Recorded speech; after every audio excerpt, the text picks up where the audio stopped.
Assalamu alaikum wa rahmatullahi wa barakatuhu. Shaytan does not want you to watch this என்ற இந்த வீடியோவை the daily reminder என்ற YouTube சேனலில் பதிவு செய்யப்பட்டுள்ளது. நாம் தொழுகின்ற பொழுது நமக்கு ஏற்படுகின்ற இடையூறுகளை பற்றியும் ஷைத்தான் நமக்கு தருகின்ற இடையூறுகளை பற்றி இந்த பயானில் பேசியுள்ளார்கள். இந்த பயான் இங்கிலீஷில் இருக்கின்றது. பாருங்கள், இப்பொழுது நாம் இந்த பயானை பார்த்துவிட்டு மீண்டும் வருவோம். Remember, brothers and sisters, that Shaytan is very much invested in ruining the salah of a believer. In fact, he has an obsession with this, because he was one who was invited to pray to Allah in the beginning of time, and he refused, and he regrets this. But arrogance is preventing him from apologizing, and he will not apologize. And so Jahannam will be his home, as Allah has told us. And that's why he is immensely bothered at those who stand up to Allah and do what he knows he should have done all those years ago. And that is bow and prostrate to Allah. His first line of attack on you and I is to convince us that there is no need to pray. Salah is futile. So you know many people from your family perhaps, or your friends, may Allah protect them and guide us all, who don't pray. Shaytan has successfully convinced them that Salah is futile. There's no need for it. If, however, he fails in this endeavor and you crush those whisperings and you get into your salah, he doesn't give up. He goes for the second best line of attack, which is what? Delay your salah. And that is why a lot of people, they don't remember the last time they prayed Fajr when it was still dark outside. If and when they pray it, it's only when the sun is halfway up the sky. La hawla wa la quwwata illa billah. He will say delay it, snooze it. It's okay, you have time, combine it. If, however, you pray your salah on time, he will go for his third line of attack. He doesn't give up. And that is what? Al-waswasa, to whisper. He will stand next to you and he will remind you of things that you had completely forgotten about. And you will find that your mind has become such a problem-solving brain in salah, and remembering solutions to problems that have passed a long time ago, and you start recalling things that you had completely forgotten about. That is Shaytan. If he cannot stop you from praying, he will minimally detract from the reward by distracting. And that is why Imam Ibn al-Qayyim rahimahullah, he said in his book Talbis to Iblis, he said, when a person stands up to pray before Allah subhanahu wa ta'ala, Shaytan is overcome with a huge amount of jealousy, because you have just now stood in the greatest of all stations before Allah, and the nearest that you can be before him, and it is the station that causes Shaytan most pain and most anger, and so he endeavors to ruin your standing before Allah subhanahu. It bothers him. It reminds him of a traumatic past. It reminds him of his fate and future. It reminds him of his arrogance. This is the most transformational act that a Muslim can do in his life, to say Allahu Akbar and stand in salah. And so jealousy overcomes him, and he begins to try to remind you of things throughout the day to detract from your reward.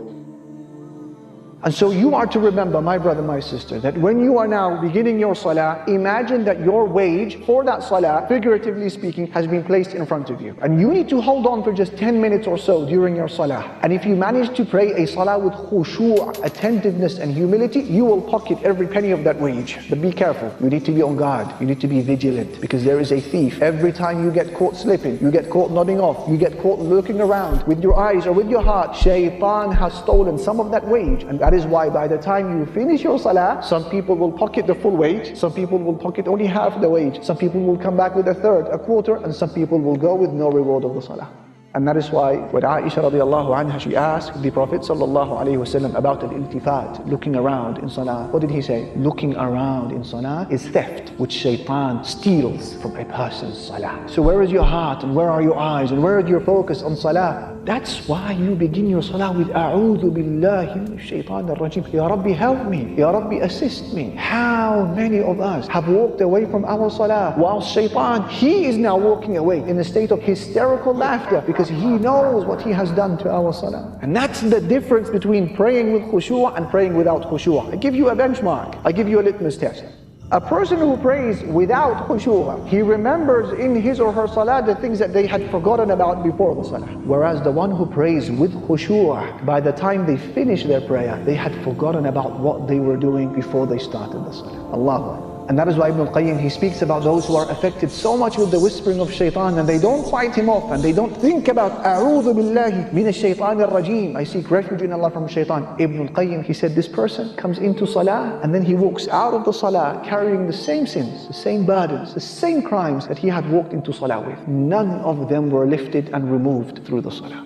He said, the people who benefit from salah, the people who have their sins erased, the people who have the lifting of their burdens are ones who pray salah with khushu', they carry out its right, and they offer Allah Almighty an attentive heart. These are the people who experience a khiffah, a lightness during their salah, and they experience the lifting of a burden when they finish their prayer. He said, till people will hope, or till people will wish that they had not departed from their salah. Have you experienced that before? May Allah subhanahu wa ta'ala allow us to experience the essence of salah. This is why you begin your salah with A'udhu billahi min ash-shaytan ar-rajim. You're saying, Ya Rabbi, I can't do this on my own. Control him for me, O Allah. I can't. Assist me. Keep him at bay. And that's what you do. When there is someone that you can't handle for whatever deficiency or weakness you have, you go to the owner. You go to the very top. You say, please restrain them. I can't take them out myself.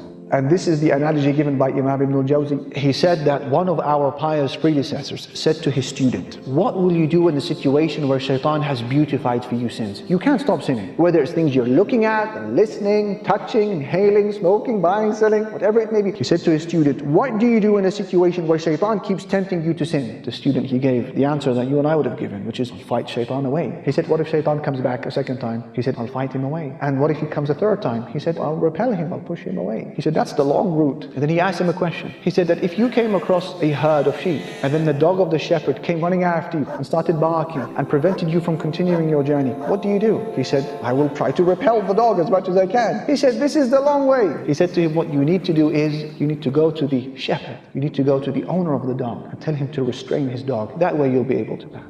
Do you see what he's saying? You've got to go right to the top. You've got to speak to the owner. Who's the owner? Of not just Iblis, all of creation, the angels, the jinn, the humans, the beasts, the creatures, the heavens and the earth. That is Allah, al-Malik, Rabbul Alameen. Go to the very top. Complain to him, Ya Rabb, help me restrain this creature from when I begin my salah until I complete it. That is what you are doing when you say, A'udhu billahi min ash-shaytan ar-rajim. Feel the ubudiyyah, experience your servitude to Allah and your poverty and your bankruptcy and your need to Him as you say, A'udhu billahi. I can't, oh Allah, help me.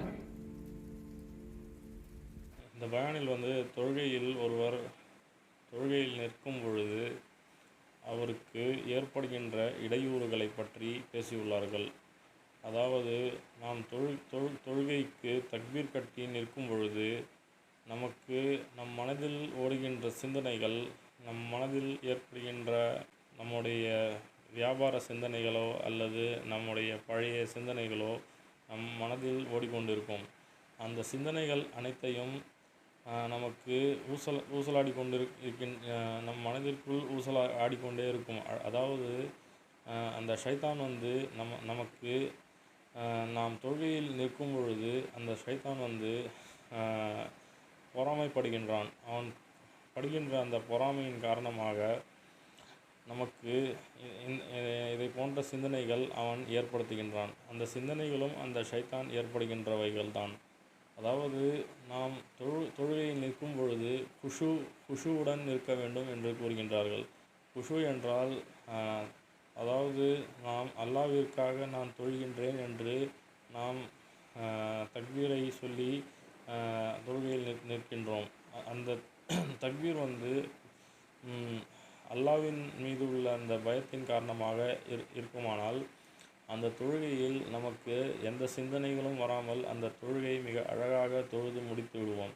ஆனால் அப்படி இல்லாமல் ஏனோதானோ என்று சென்று தொழுகையில் நின்று ஏதாவது ஒன்று நாம் யோசித்து கொண்டு வியாபாரத்தை பற்றி அல்லது ஏதாவது ஒரு விஷயத்தை நாம் தொழுகையில் கவனம் இல்லாமல் நாம் எதையாவது யோசித்து கொண்டு இருப்பது இது நாம் குஷுவுடன் தொழுகின்ற தொழுகை கிடையாது. அதை தான் இந்த பயானில் கூறுகின்றார்கள். அதாவது நம்முடைய கட்டுப்பாட்டில் தான் நாம் இருக்க வேண்டும். ஷைத்தானுடைய கட்டுப்பாடில் நாம் செல்லும் பொழுது இதை போன்ற சிந்தனைகள் நம் மனதில் மறுபடியும் வருகின்றது. அதன் காரணமாக நம் தொழுகின்ற இந்த தொழுகையில் நமக்கு முழுமையான நன்மைகள் கிடைக்காது. முழுமையான நன்மைகள் என்றால் அதாவது ஒருவர் சில சிந்தனைகளை கொண்டிருப்பார். அவருக்கு அந்த தொழுகையில் கால்வாசி நன்மைகள் தான் கிடைக்கும். அதே அவர்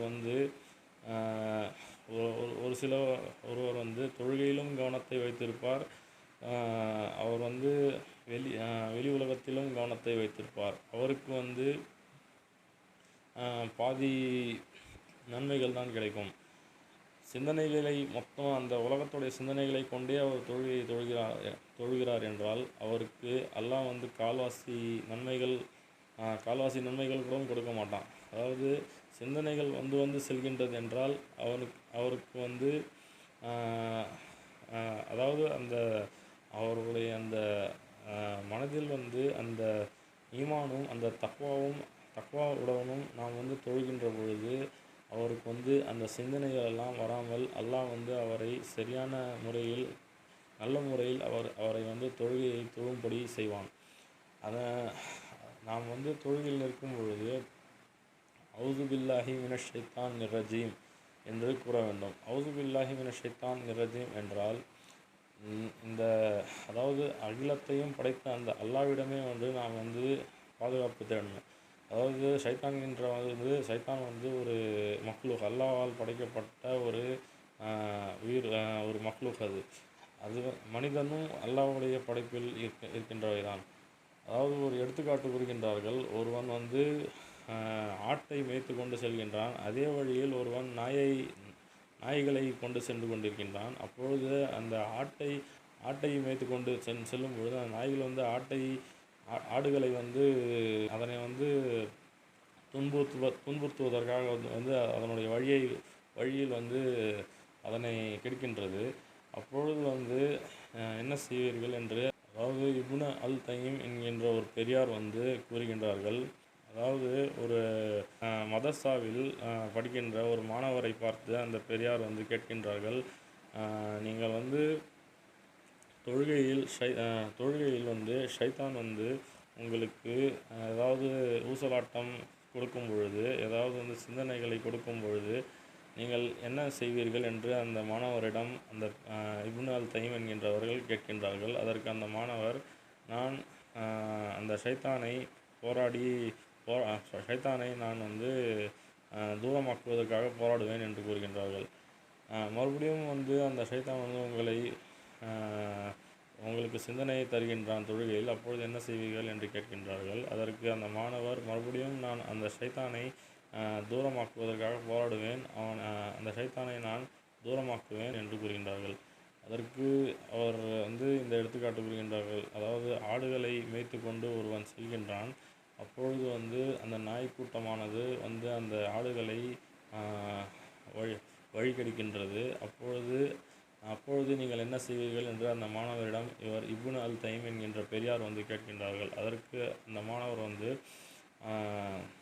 தெரியவில்லை என்று கூறுகிறார்கள். அதற்கு இப்னு அல் தைம் அவர்கள் கூறுகின்றார்கள்,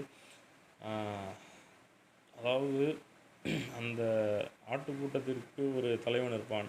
அதை போன்று அந்த கூட்டத்திற்கு அந்த தலைவன் தலைவனிடம் சென்று பேச வேண்டும் என்று கூறுகின்றார்கள்.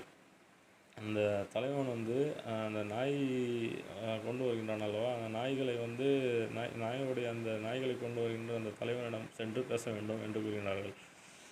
அப்பொழுது அதை போன்றே ஷைத்தான் நமக்கு ஊசலாட்டம் தரும் பொழுது, அதாவது இறைவன் ஷைத்தானையும் படைத்திருக்கின்றான், மனிதனையும் படைத்திருக்கின்றான், மிருகங்களையும் படைத்திருக்கின்றான், ஜின்களை படைத்திருக்கின்றான். இந்த உலகம், இந்த பூமி, காற்று, ஆகாயம் என்கின்ற இவைகளெல்லாம் படைத்த தலைவன் யார் என்றால் அல்லாஹ். அந்த அல்லாஹ்விடம் சென்று நாம் அந்த ஷைத்தானிடம் இருந்து பாதுகாவல் தேடுவதற்காக அல்லாஹ்விடம் நாம் கேட்க வேண்டும்.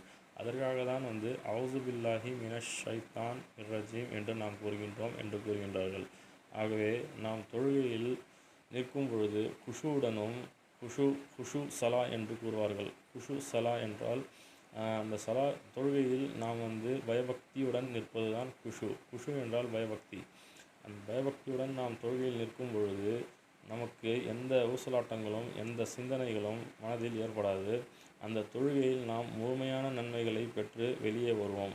அதே போன்றே நாம் அந்த குஷு தவறிவிட்டால் அதாவது அந்த பயபக்தியை நாம் பேணாமல் விட்டால் அல்லாஹ் நமக்கு தானாகவே அந்த சிந்தனைகளும் வியாபார சிந்தனைகளாக இருந்தாலும் சரி, அல்லது நாம் செய்கின்ற தவறுகள், நாம் பிந்தைய காலத்தில் நாம் செய்திருக்கின்ற தவறுகள், அல்லது நாம் எதிர்காலத்தில் நாம் செய்ய வேண்டிய விஷயங்களை எல்லாம் நாம் மனதில் யோசித்து கொண்டே அந்த தொழுகையை நாம் தொழும்படி ஷைத்தான் நமக்கு ஊசலாட்டங்களை கொடுப்பான். ஆகவே இதனை நாம் தவிர்க்க வேண்டும் என்றால் குஷுவுடன் தொழ வேண்டும் என்று இந்த பயனில் கூறுகின்றார்கள். ஆகவே இதை தான் இந்த பயனில் நாம் பார்த்தோம். மறுபடியும் மற்றொரு வீடியோவில் நான் உங்களை பார்க்கின்றேன். ஆஹிரு தஅவானா அனில் ஹம்துலில்லாஹி வ ரப்பில் ஆலமீன்.